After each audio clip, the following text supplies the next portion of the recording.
take a seed, you plant it, you grow it, you dry it, you roll it, you smoke it, and it goes down smooth. Hey! Spanning the continent to bring you the truth about cannabis and marijuana law reform. I smoke pot and I like it a lot. The Russ Belville Show, the voice of the marijuana nation. Now, here's your host, Radical Russ Belville. Good day, tokers and tokettes and non-toking lovers of liberty. It is Thursday, June 18th, 2015, and it's got to be 420 somewhere in the world. Thank you for joining us. Let me apologize for missing you all yesterday. I was having a very, very bad day. That's all, just a really bad day. It was the kind of day where I thought, I'd better not get on the microphone today because I'm likely to say some things that might cost me some friendships, might cost me some jobs.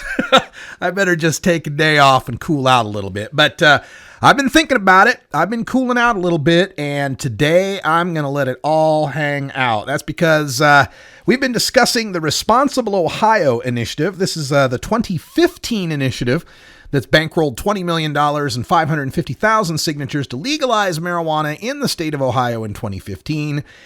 And I have been going rounds on social media with drug policy organizations, major players in drug policy organizations, and just Ohioans who like marijuana, trying to convince them that they ought to vote to end their own criminality.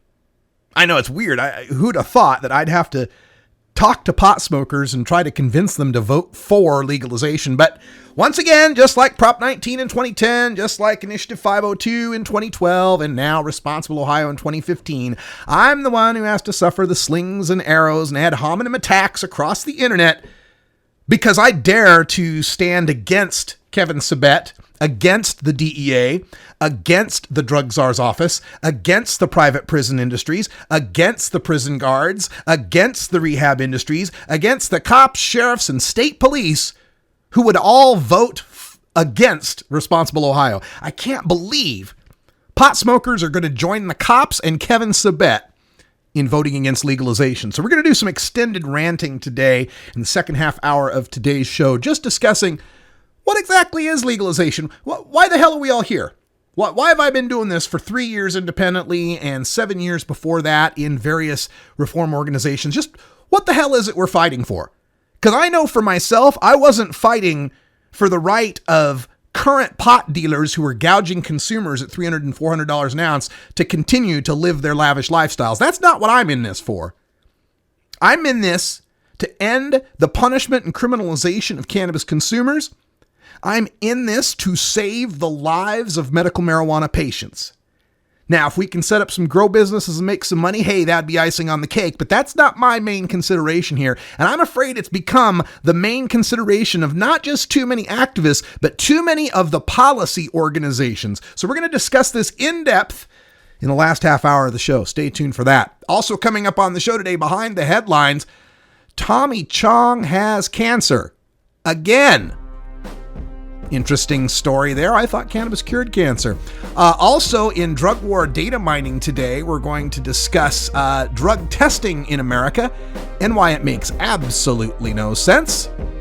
And like I said, at the end of the show, we'll have an in-depth discussion on marijuana legalization and the different ways it can be legalized. And in hour two, we'll take your calls at 844-207-2346. That's 84-420 radio. I've got a off the warpath rant to do in hour two where I'm going to get macro-aggressive against microaggressions. I might have to turn in my liberal card, folks. I don't know what the hell's happening out here on the left. Anyway, lots to talk about on the Russ Belville Show. Stick around. More coming up next right after these breaks. You're tuned into the Russ Belville Show, the voice of the marijuana nation. 420 Radio, freeing your mind 24 hours a day. Hey, this is Willie Nelson for Norman. And I smoke pot and I like it a lot. I learned a long time ago that marijuana is a lot safer than alcohol. There's nothing wrong with the responsible use of marijuana by adults. It's time we stopped arresting and started respecting those who smoke marijuana responsibly. To learn what you can do to help, contact NORML at NORML.org or call toll-free 888-67-NORMAL. Hey, this is Big Daddy. I like it like that. I want you cats to join me at the Funky Roller Ring, right here on 420 Radio. It's like the Groove in Soul Town, smashed together with a greasy pork sandwich on the side, baby. 2 hot dogs and a strawberry soda. Funky Roller Ring. Yeah.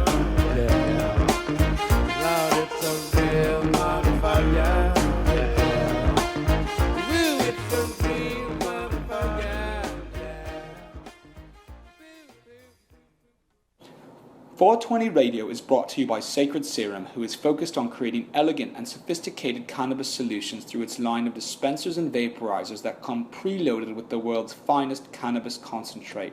Sacred Serum's concentrate is made on pharmaceutical-grade supercritical CO2 extraction machines that use absolutely no butane or other toxic chemicals. The Vesica, the company's innovative new way to dab and frost, is now available in dispensaries across California. Sacred Serum, elegance and sophistication concentrated.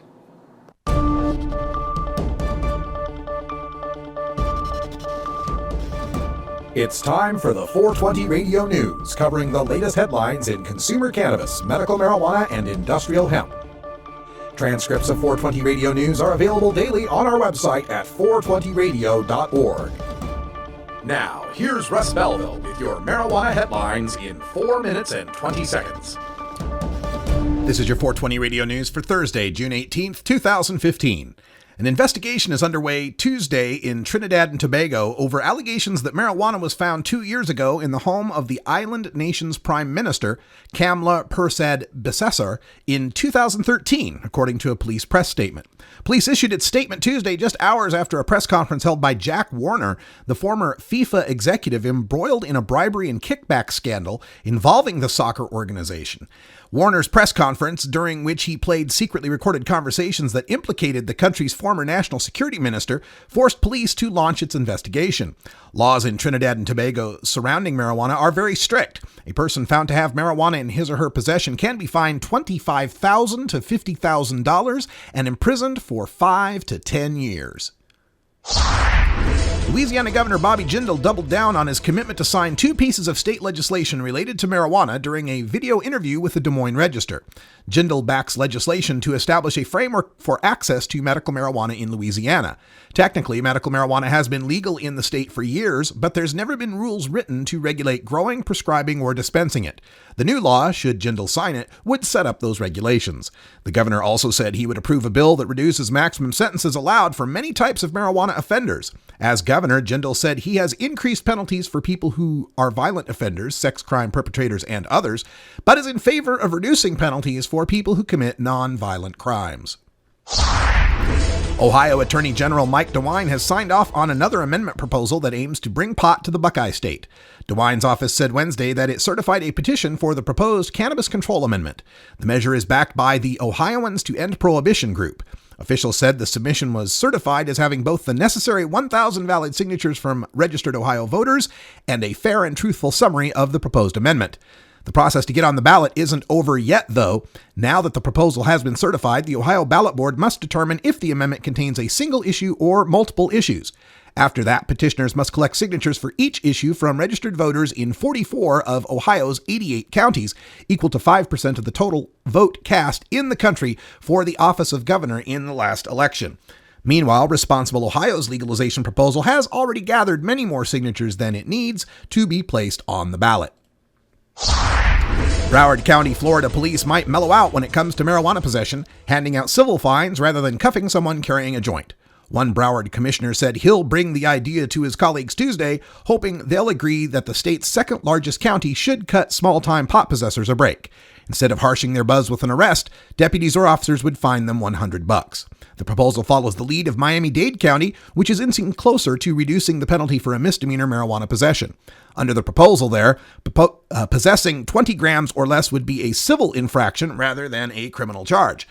The penalty would be a $100 fine. If 5 of the 9 county commissioners agree Tuesday, a law will be drafted for a vote after the board's summer recess.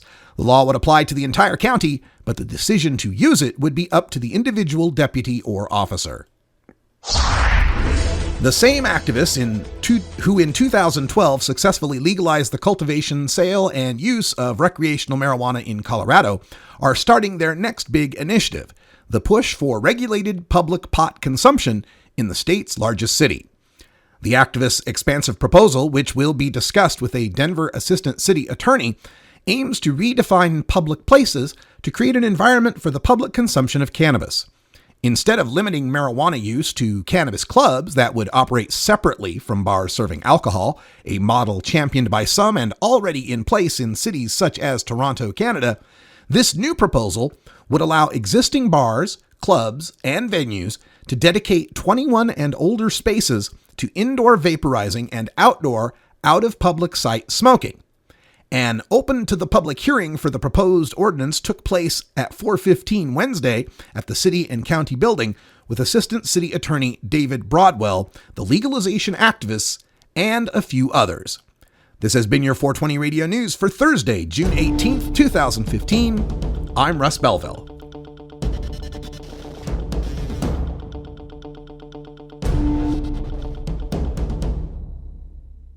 420 Radio, your ticket to Seattle Hemp Fest. Oregon has joined Washington and Colorado in legalizing marijuana. We're Portland NORML, the national organization for the reform of marijuana laws chapter in Portland, Oregon. Join us as we celebrate the launch of an exciting new era in marijuana freedom in Oregon. Our job has just begun. Powerful interests want to white out the most important portions of Oregon's legalization law. By joining Portland NORML, you add your voice to the thousands who voted for Measure 91 and want it to be implemented as written. The people have spoken. Now it is time for the legislature to obey the will of the people. Find out more about Portland NORML at portlandnormal.org. Attend our monthly membership meetings on the 4th Saturday of the month. See our website for more details. Portland NORML, ensuring responsible adult marijuana consumers are afforded the same rights, privileges, and responsibilities as beer drinkers. If you're an adult who enjoys a good beer, there's a similar product you might want to know about. One without all the calories and serious health problems. Less toxic so it doesn't cause hangovers or overdose deaths, and it's not linked to violence or reckless behavior. Marijuana. Less harmful than alcohol, and time to treat it that way. For more information, visit marijuanaissafer.org. The Fingerboard Extension has fretted instruments to enhance your creativity. It has new and used guitars and banjos from beginning to high class. The Fingerboard Extension has National Resophonic, Husson Dalton, Larrabee, Heritage and Recording King guitars, and Mike Ramsey, Wildwood, Gold Tone, and Recording King banjos. The Fingerboard Extension also has drum stuff, used gear, and parts. Stop by the Fingerboard Extension, downtown Corvallis, Oregon at 120 Northwest 2nd, or check out the inventory on the web at fingerboardextension.com and reverb.com.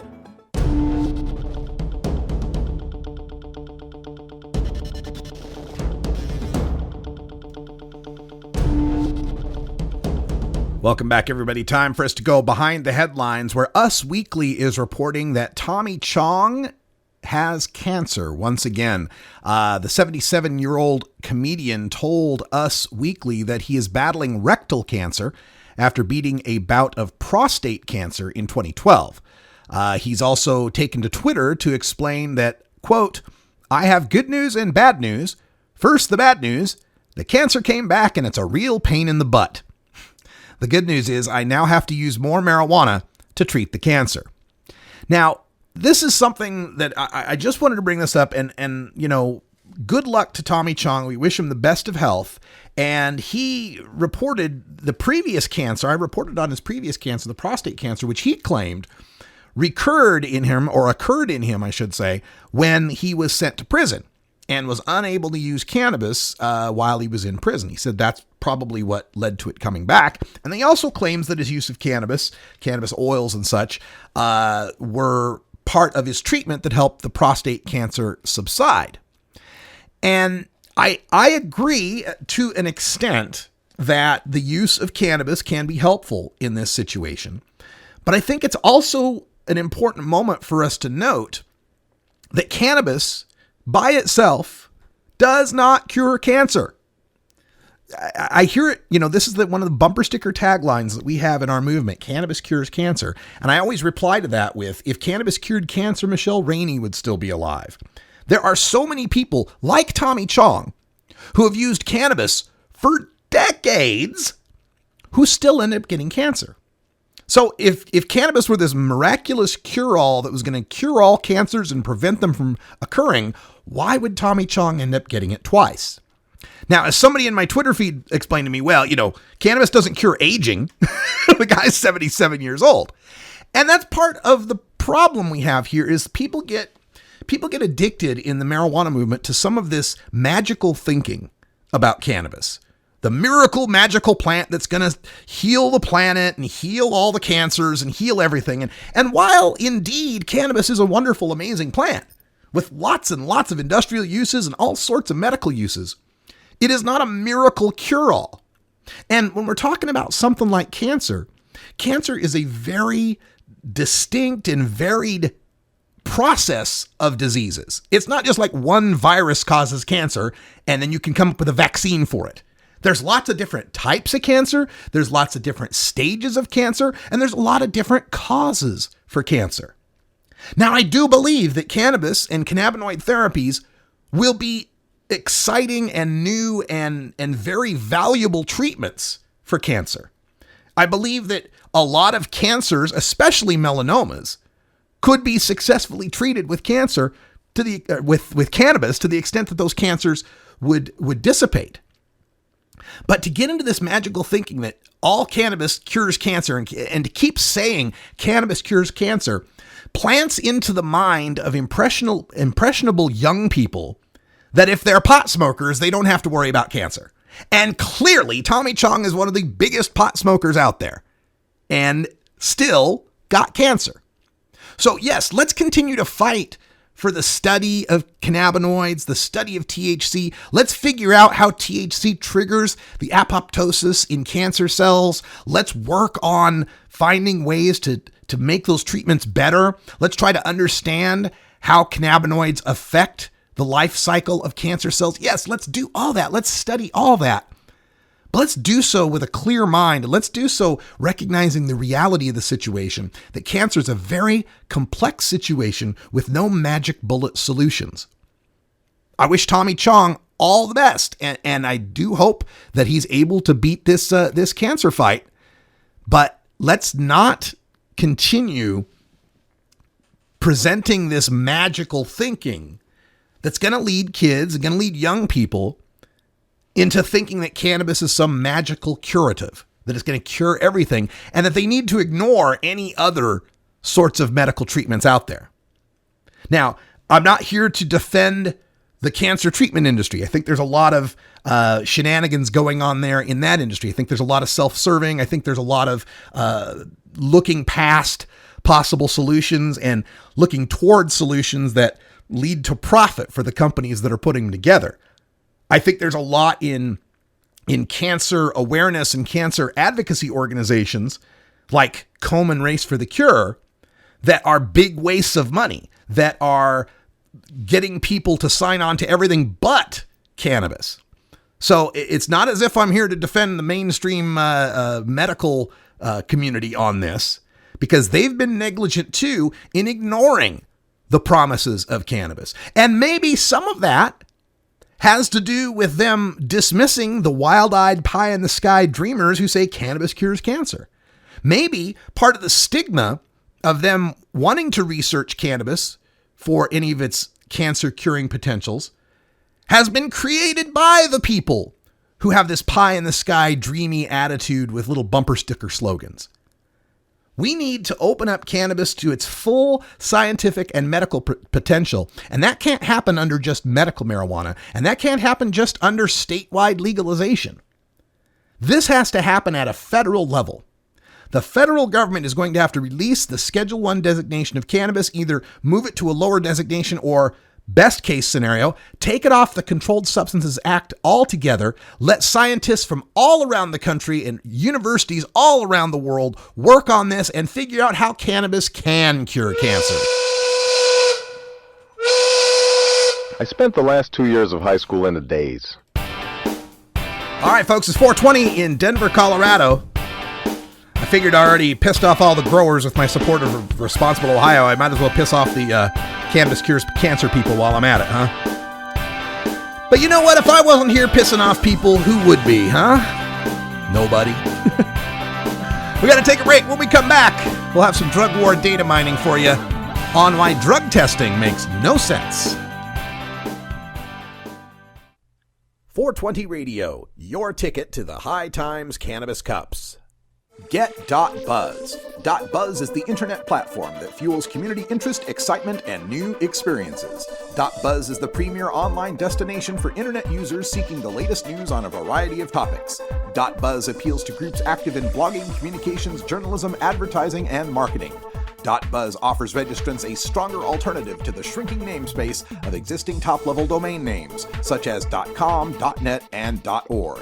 Get your name now at get.buzz. I like funky music, baby. I like funky music, yeah.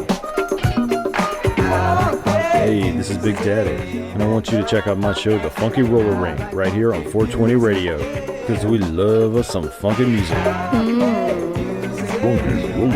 like it like that. Funky music, yeah.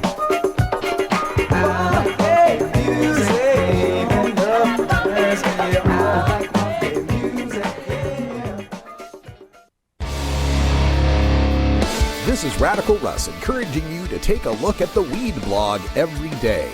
Johnny Green and the staff at the Weed Blog are on top of all the latest developments in the fight to end marijuana prohibition nationwide. You can even get the Weed Blog on your smartphone by installing the Weed Blog app for iPhone and Android. If it's about weed, it's on the Weed Blog, including my original writing. So don't delay, read the Weed Blog today.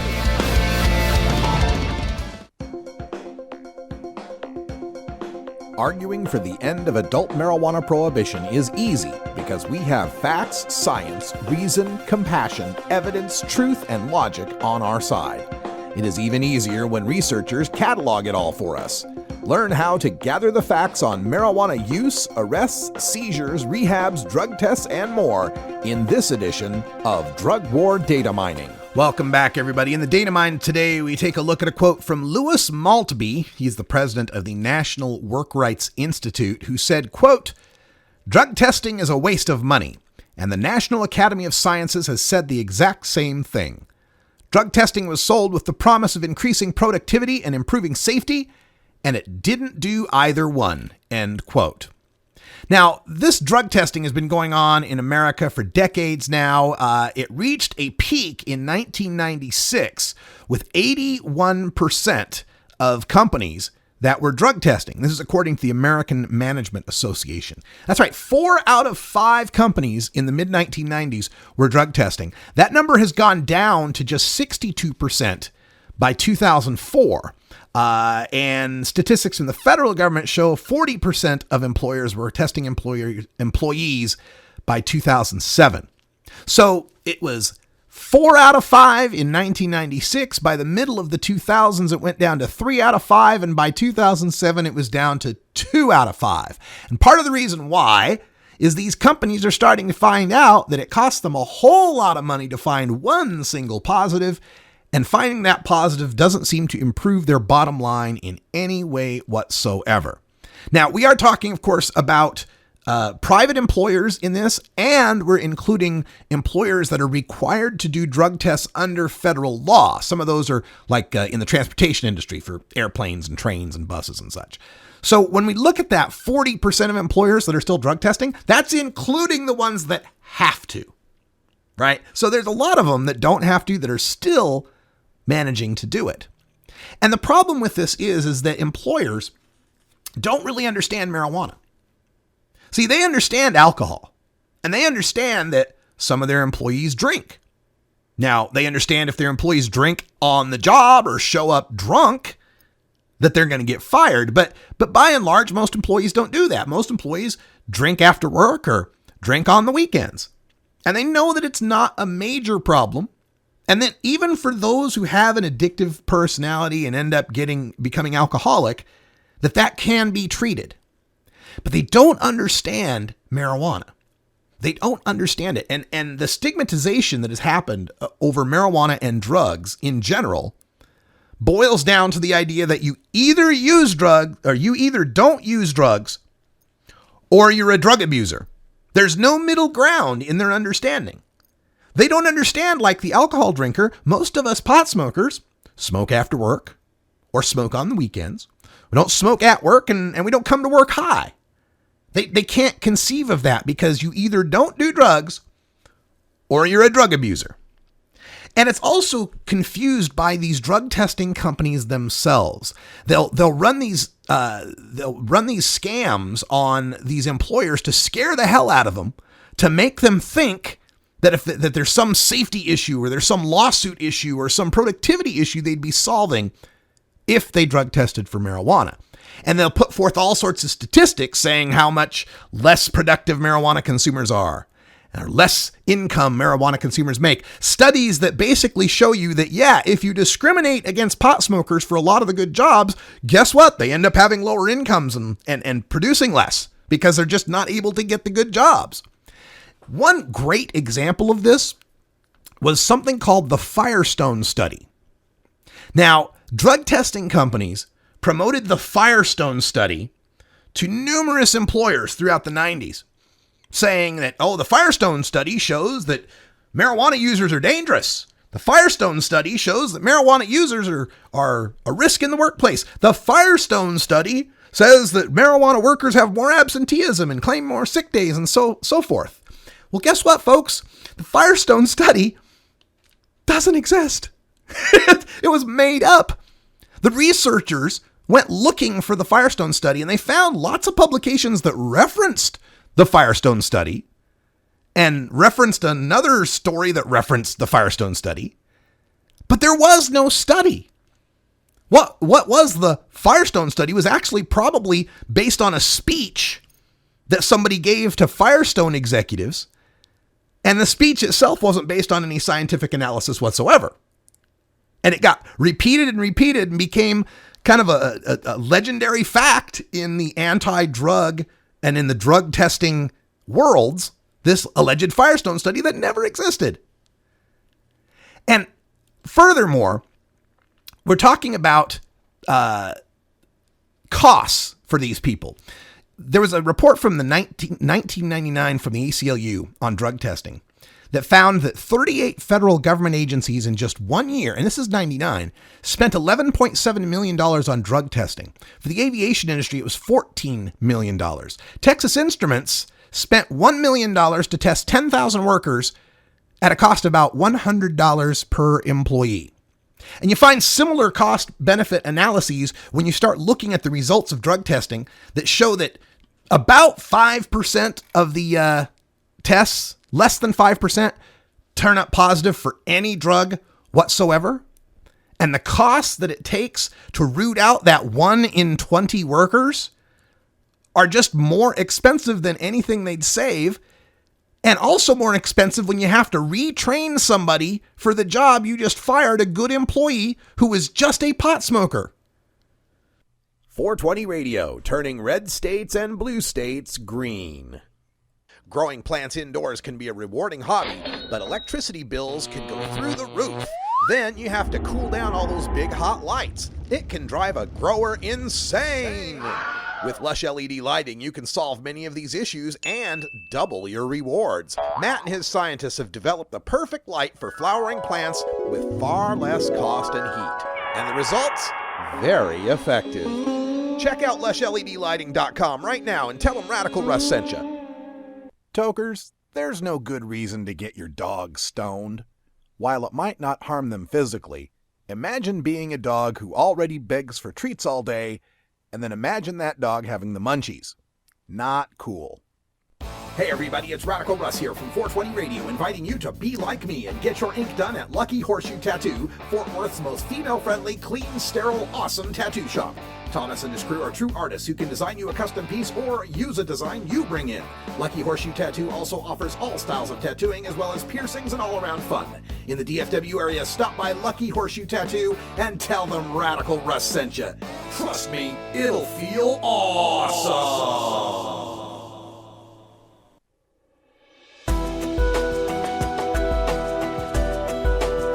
The cannabis community is a diverse set of people from all walks of life, conservative and liberal, black and white, straight and gay, rich and poor, and everyone in between. Learn more about the people we are freeing from adult marijuana prohibition in our Cannabis Community Chat. Welcome back, everybody. Like I mentioned, we are going to be going full stop into what is marijuana legalization. And boy, I just finished typing up a tweet. Dan Riffle, who works for the Marijuana Policy Project, says that Marijuana Policy Project is neutral on Responsible Ohio, but as an Ohioan, he is personally against Responsible Ohio. So we've got one person in the big drug reform organizations who has now come out in favor of maintaining marijuana prohibition just a little longer.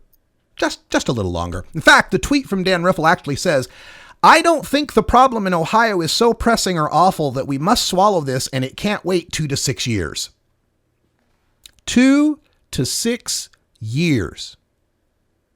There are 19,000 marijuana arrests in Ohio every year.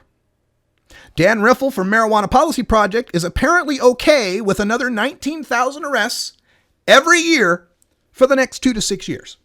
Now, some people will complain about that and say, well, Russ, marijuana's decrim in Ohio. In fact, Dan Riffle brought that up.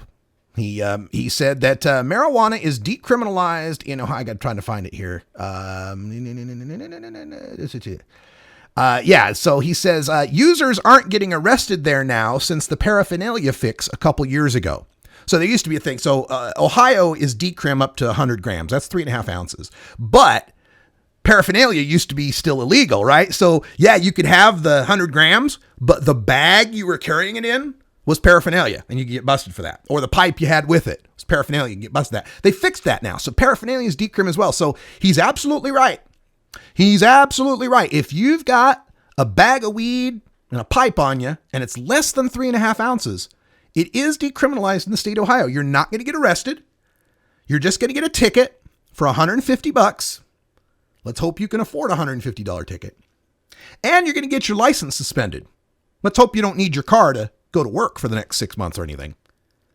But Dan's cool with that. Dan says we can put up with that, cannabis consumers, you and me. We can put up with getting $150 tickets and losing our driver's licenses because it's really not that big a deal. Really not that big a deal to lose your driver's license or have to pay a $150 ticket. And furthermore, let's dig deep into what exactly this decriminalization in Ohio actually is. Because according to the website Ohio Expungement Law, in Ohio, if you have a conviction for possession of marijuana or a conviction for drug abuse, it's very important to obtain an expungement and sealing of your criminal record. Although these charges may be minor misdemeanors or misdemeanor charges in Ohio, many people underestimate the long-term consequences of these charges. Having a conviction for possession of marijuana or drug abuse in Ohio creates a permanent criminal record that is readily available through public records. But that's okay. We can put up with our having a permanent criminal record for another 2 to 6 years, right? As a result, anyone with an internet connection can find the record. Having a record for drug abuse for possession of marijuana will raise red flags on background checks, which can prevent you from getting a job, renting an apartment, obtaining financing for a house, receiving public benefits, obtaining student loans, and even owning a firearm. So there you go. We can put up with that for another 2 to 6 years. That's no big deal, right? Why not just be criminals for another 2 to 6 years until true legalization can come through? Now, MPP, Dan Riffle tells me, is neutral on this because MPP is neutral on all ballot measures that they don't write. Well, thanks for standing up for us. If MPP can't get the glory, then they're not going to help anybody else free us either. That's nice to know. Now, I've reached out to Normal on this. Normal said that they don't comment or are neutral on ballot measures until they make the ballot. And that's true. That has always been Normal's stance, even back when I worked for Normal. But really, this is just a stalling tactic. We all know Responsible Ohio is going to make the ballot. It's already gathered 550,000 of the 305,000 signatures it needs. It's going to be on the ballot. So this is just a stall tactic. And Dan has criticized me, actually, back in Twitter. Let's see. So I said, I can't believe I have to fight pot smokers to convince them to vote to end their own criminality. And if MPP is neutral on legalization plans they don't author, and you support keeping me punished in Ohio until dealers can profit. Dan responds with, sure, if you want to cut out all the nuance and critical thought out of what we both know is a complicated question, go with that. Well, Dan, there's no nuance on the ballot. There's no nuance when the cop catches me with weed. There are 2 boxes on the ballot: stop punishing pot smokers or keep punishing pot smokers. You can mark either one of those, but those are your choices. And when the cop catches me in Ohio with some weed, there's not a whole lot of nuance. I'm either going to get a ticket for $150, I'm going to get my driver's license suspended for 6 months, and I'm going to have a permanent criminal record I got to spend more money to try to expunge. I'm going to lose opportunities at housing and jobs and all that. No nuance there either. That's either going to happen to 19,000 or more people, or however many it is, or it's not. This is simple. This is very simple. I made a chart earlier today. I put it on my Facebook page to kind of list out what all the legalizations have proposed thus far. And you know what? Responsible Ohio matches up with all what people are considering great legalization in every respect, except if you want to be a grower who makes profit. Is that really what we can put up with, Dan? We can really put up with sacrificing however many hundreds or thousands of people will be busted, given tickets or more. We can put up with that until dealers can get rich. Is that the way it works? We've got to deny people their freedom. We've got to keep criminalizing people, thousands of them, keep them criminals until we find something that lets pot growers get rich. I'm through the looking glass here, people. I can't believe I'm having to fight High Times, Normal, MPP, and Drug Policy Alliance to stand up for ending my criminality. I can't believe this. And this red herring argument that gets thrown at me, well, Responsible Ohio doesn't legalize anything that isn't already decriminalized. It's such a red herring argument. When you look at you look at Colorado, look at the numbers from Colorado. Their pot prosecutions dropped from over 800 a month to under 100 a month. And that's not just the less than an ounce that got legal. That's all pot prosecutions. Pot prosecutions for huge ass grows dropped. Pot prosecutions for trafficking marijuana dropped. Pot prosecutions for growing marijuana, selling marijuana. They all dropped across the board. Not just Colorado, also Washington. Why? Because when you legalize marijuana, not decrim means it's still contraband. When you legalize marijuana, it's no longer probable cause. Drug dogs have to be retired. The same drug dog who might find some kid with less than 100 grams of marijuana might be the same drug dog that finds the guy with 12 pounds in his trunk. So yeah, you want to talk about nuance and critical thought? Let me give you some nuance, Dan. Some of the nuance here, and you as a prosecutor know it, is that without the probable cause of marijuana contraband, many marijuana crimes go by the wayside because they can't be successfully prosecuted. You can't use that drug dog sniff anymore. You can't use the cop's excuse of I smell weed. Man, it's blowing my mind. Now, Dan continues by saying, Responsible Ohio does a lot more than stop punishing pot smokers. If that's all it did, I'd be an enthusiastic yes. Yeah, it does do more than stop punishing pot smokers. It allows people to own their own pot shops and sell marijuana. It allows people to own their own pot processing plants and process marijuana. The only thing Responsible Ohio does not allow is for a grower to make a business out of it. That's it. Other than that, it's like every other legalization, and in fact, better than some of the existing legalizations. It's far better than Washington, D.C.'s. There's no commerce whatsoever. It's better than Washington State's. It doesn't have a per se DUID, and it allows for home grow. Of course, MPP didn't write Washington State's law, so they're neutral on that.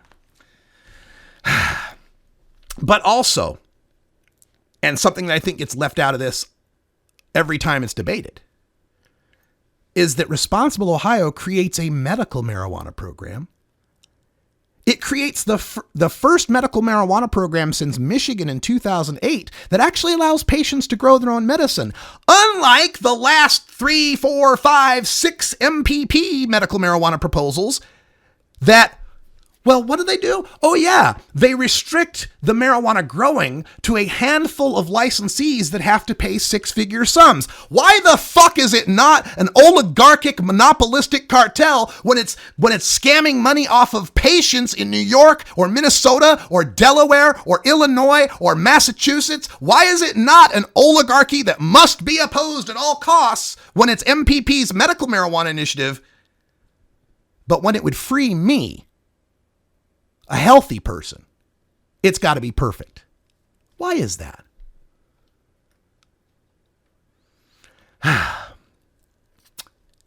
And I'd rather do that and risk getting them marijuana than vote for this bullshit initiative we both know isn't about patients, he replies. Right now, there are no medical marijuana laws in Ohio. None. Patients get arrested, convicted, and imprisoned, just like they do in any other red state. And he'd rather them, those sick and disabled people, continue to suffer, continue to face arrest, prosecution, imprisonment, and possibly death,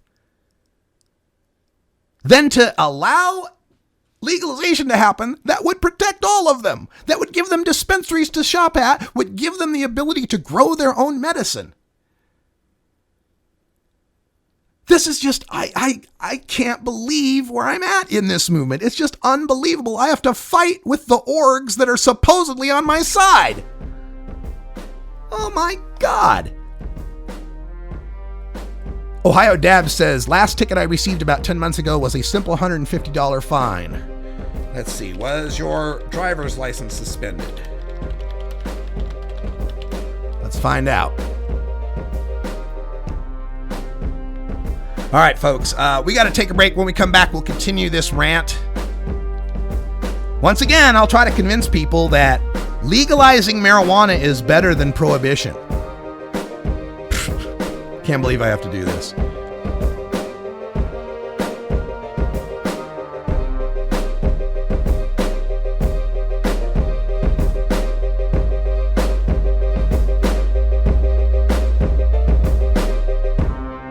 You're tuned into the Russ Belville Show, the voice of the marijuana nation. 420 Radio. Tune in, turn on, get highly educated. Adam Hand of Handmade Apparel produces quality custom designs for t-shirts, hats, and other apparel. Handmade Apparel is the official design shop for 420 Radio among many clients who rely on Adam Hand for everything from short-run custom projects to full-run clothing lines. Visit handmadeapparel.biz to browse the selection of handmade gear or to get a personal quote for your own designs. Handmade Apparel, a proud supporter of 420radio.org. And now, a message from former President George W. Bush to remind the American people of our responsibility in our nation's war on certain American citizens' non-pharmaceutical, non-alcoholic, tobacco-free drugs. One major responsibility is to encourage people to use less drugs. That's right, America, use less drugs. Put down the Prozac, the Vioxx, and the Levitra, and turn to the herb. Use less drugs. Our national policy is no longer just say no, it's now just slow down. You get me too high. I overanalyze. If you've ever been too high, then you can sympathize. You get me too high. And I start to fly if I said some silly thing, and that's the reason why. You know Herb Thrasher from the Herb Thrasher Flower Hour. Now get ready for Herb Age Designs for the proud cannabis consumer.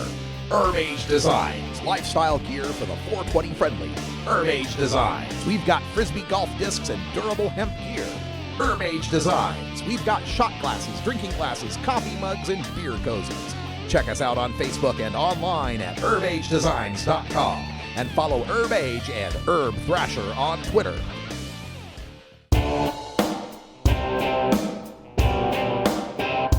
We must wage what I have called total war against public enemy number one. I support a change in law to end federal criminal penalties for possession of up to 1 ounce of marijuana.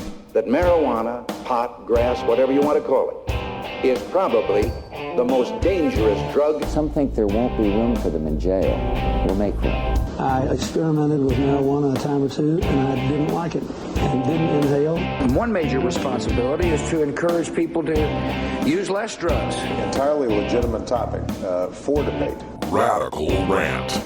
All right, folks, let's get into this and think about what exactly is legalization. Because, we've been just talking about this Responsible Ohio thing, and, in the past, we've talked about all the other legalization initiatives that have come forth. And the question I would like to ask is, what for you exactly is legalization? Because it seems to me that for a lot of the people that are opposed to Responsible Ohio, legalization is not legalization until current illegal pot growers can keep making money, right? And maybe this suffers from my particular perspective on this, but I want to discuss, in broader terms, what is legalization? Now, in 2014, the Rand Corporation produced a report for the state of Vermont. The report detailed 12 different regulatory schemes for marijuana. And for the moment, let's forget about medical marijuana. We're talking about, how would you legalize or how would you regulate marijuana for the general public? And what they came up with is kind of like a number line or a spectrum, if you will, of the possible systems that could be implemented for cannabis. It starts on one end with the most repressive regime and ends with the most free regime when it comes to marijuana. There's 12 steps, kind of like, kicking alcohol, right? There's 12 possible levels here, right? The first level number 1 is prohibition, like what we got now. Weed's illegal to possess, it's illegal to grow, it's illegal to sell. You get arrested and imprisoned for any of those activities. And that's what we've got in 27 U.S. states. Full-on prohibition. Level 2 would be decriminalization. Now, decriminalization exists in 19 states. That's where weed's still illegal to possess. Don't forget, folks, when we talk about decrim, it is still illegal. And that means drug dogs can sniff for it. That means it's probable cause for searches. That's all of that stuff. It's still illegal. But if you're caught with a little amount, you don't get an arrest. And you don't get a criminal record. Instead, you get a ticket, a fine, and a probable driver's license suspension. Yeah, let's hope you can afford the ticket and the fine and the suspension, right? I don't know if you saw John Oliver's piece on bail and how people that even get the smallest little fines who can't pay those fines end up going to jail, and then they end up staying in jail because they can't afford the bail and all that. So that's decrim, right? Like Ohio, like 19 states. And in a decrim state, growing and selling are still crimes. Level 3 is the grow and give system. This is where weed's legal to possess and grow and share for personal use, but selling it is a crime. That's like Washington, D.C., right? They have grow and give. So I wonder if the people against Responsible Ohio also think Washington, D.C. ought to go back to criminalization, since, my goodness, nobody's allowed to grow. Number 4 is collective gardens.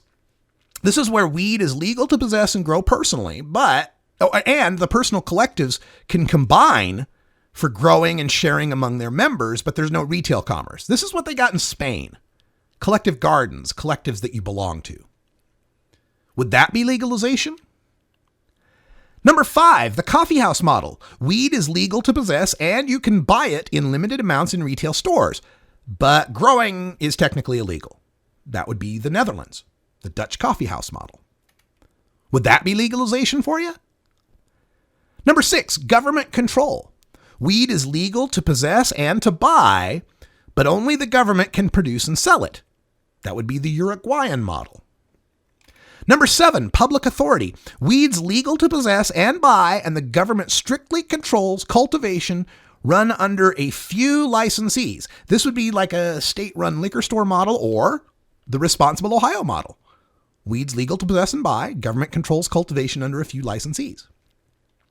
Number 8 would be the nonprofit model, where weed is legal to possess and buy, and you can grow and sell it as a nonprofit entity. That's supposedly what California has with medical marijuana.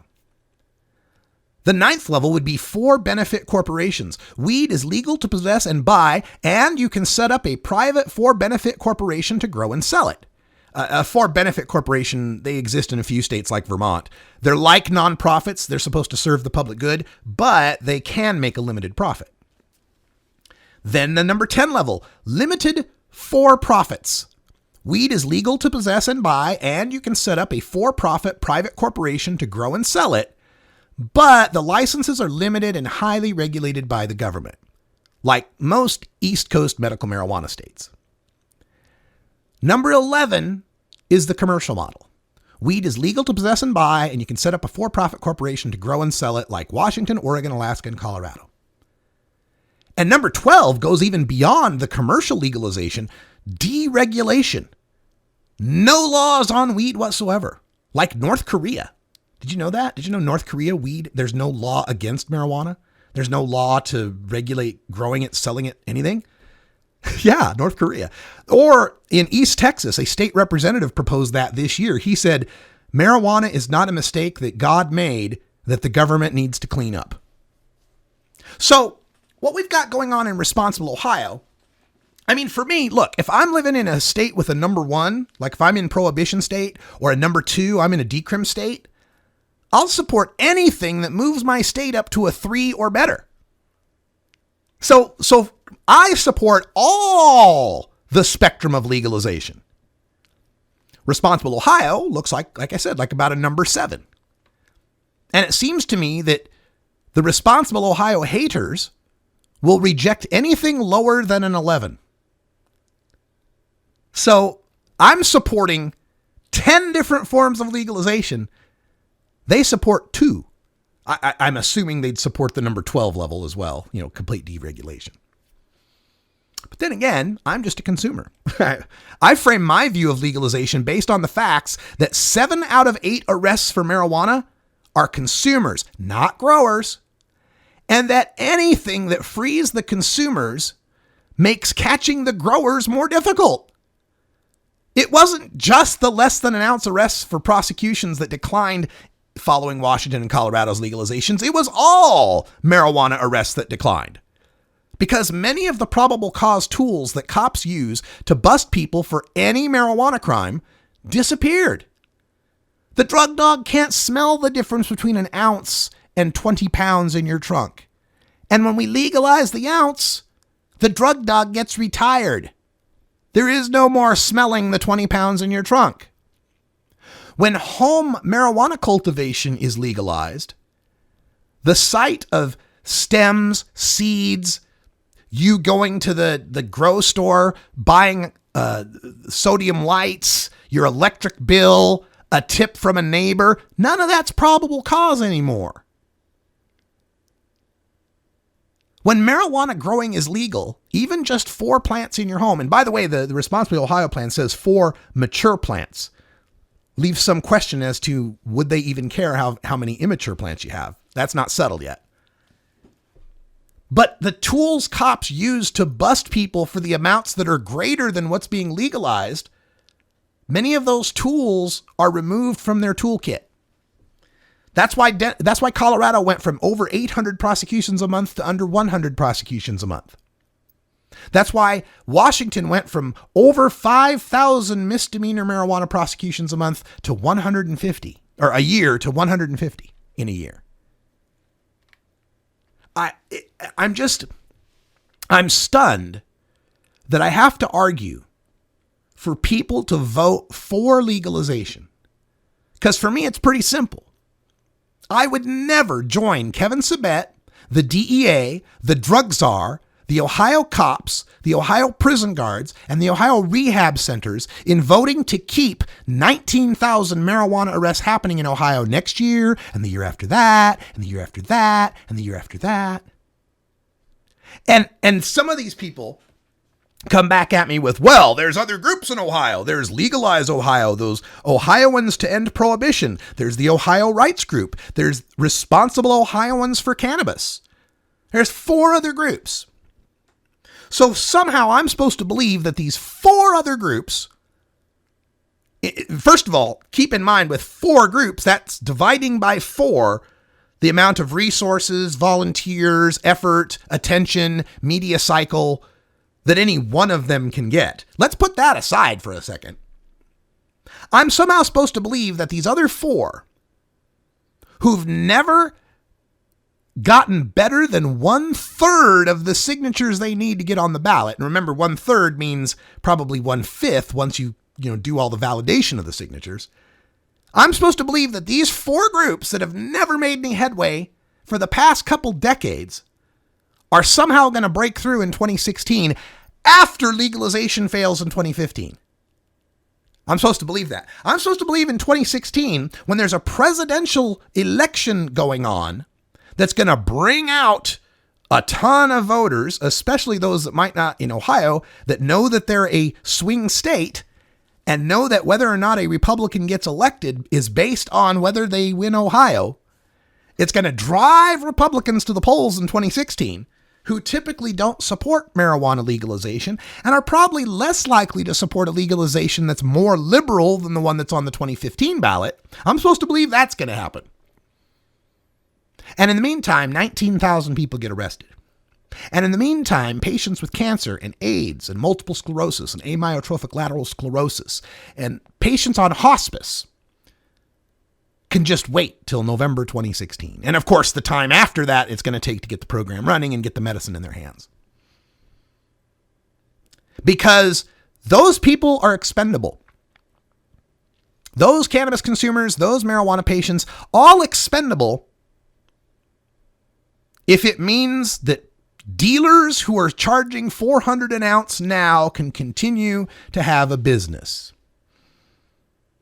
Maybe I just don't have much compassion for the growers. Maybe that's my problem. Maybe that's it. I always get these stories of reverence for the growers because they took the risk to bring the marijuana to us. I'd have that reverence for the growers if they brought the marijuana to us at a reasonable price. But no, they took something that they could grow for $12 to $20 an ounce and sold it to us for $300 to $400 an ounce. And the only way they could maintain that ridiculously high price is by the threat of cops busting us consumers. So maybe I don't have enough sympathy for the growers, who by and large seem to be the ones and the people who support the growers. And maybe this is the problem with the marijuana orgs. Maybe they have to weigh, well, gee, we've got all these consumers that we stand for, but the growers, they send us a lot more money because, they make money growing illegally under prohibition profits. So maybe the MPPs, the normals, the drug policy alliances, just have a conflict of monetary interest here. I know probably High Times does, right? High Times is a growers magazine. They can't come out for Responsible Ohio because then all their growers would drop their subscriptions, wouldn't they? They'd be all pissed off that you weren't standing up for the growers to establish their little business. Sorry, I can't accept establishing the business on the backs of the arrests of mostly black and brown people. That's all the time I got for hour 1, but stay tuned for hour 2. We'll take your calls at 84-420 radio, and we're talking a little bit about microaggressions. I'm going to get macro-aggressive here. Until next time, take care of each other, tokers. Hey, hey, hey, hey. This is the Russ Belville Show. The Russ Belville Show is blogging and podcasting daily at RadicalRuss.com. You take a seed, you plant it, you grow it, you dry it, you roll it, you smoke it. You take a seed, you plant